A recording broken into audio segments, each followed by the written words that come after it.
Hello guys, ಎಲ್ಲ ಹೆಂಗಿದ್ದೀರಾ? ನನಗೆ ಗೊತ್ತು ಎಕ್ಸಾಮಿಗೆ ಜಾಸ್ತಿ ಮರ್ಯಾದೆ ಕೊಟ್ಟು ನೀವೆಲ್ಲ ತಲೆ ಕೆಡ್ಸ್ಕೊಂಡಿರೋ ಜನ ನೀವು ಅಲ್ವೇ ಅಲ್ಲ ಅನ್ನೋದು ಗೊತ್ತು.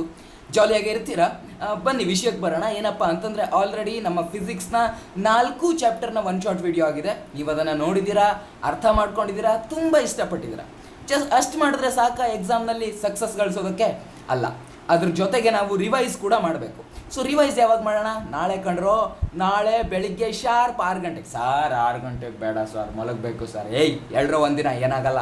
ಸೊ ನಾಳೆ 5:30 ನೀವು ಅಲಾರಾಮ್ ಇಟ್ಕೋಬೇಕು. 5:30 ಅಲಾರಾಮ್ ಇಟ್ಕೊಂಡು 6 ಗಂಟೆಗೆ ಎದ್ದು ಜಾಯ್ನ್ ಆಗಬೇಕು. ಏನೇನು ಮಾಡ್ತಾ ಇದ್ದೀವಿ? ಫಸ್ಟ್ ಆಫ್ ಆಲ್ ಮೇನ್ ಉದ್ದೇಶ ಏನಪ್ಪ ಅಂದರೆ ರಿವೈಸ್ ಮಾಡೋದು.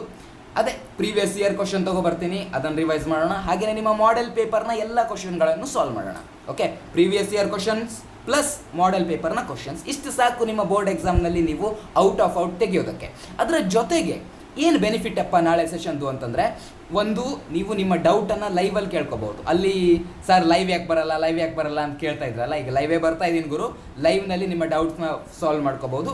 ಇನ್ನೊಂದು ಏನು ಲಾಭ ಅಪ್ಪ ಅಂತಂದರೆ, ಆ ಎಕ್ಸಾಮ್ನಲ್ಲಿ ನಾನು ತೊಗೊಬರ್ತೇನಲ್ಲ, ನಿಮ್ಮ ಗೌರ್ಮೆಂಟ್ ಪ್ರೊವೈಡ್ ಮಾಡಿರುವಂಥ ಕೀ ಆನ್ಸರ್ನ PDF ತೊಗೊಂಬರ್ತೀನಿ. ಆವಾಗ ಏನಾಗುತ್ತೆ, ಎಕ್ಸಾಮ್ನಲ್ಲಿ ಹೇಗೆ ಬರೀಬೇಕು, ಎಷ್ಟು ಪಾಯಿಂಟ್ ಬರೆದ್ರೆ ಸಾಕು ಅನ್ನುವ ಐಡಿಯಾ ಕೂಡ ನಿಮಗೆ ಬರುತ್ತೆ. ಸೊ ಎಲ್ಲವನ್ನ ಚೆನ್ನಾಗಿ ಕಲಿಯೋಣ ನಾಳೆ.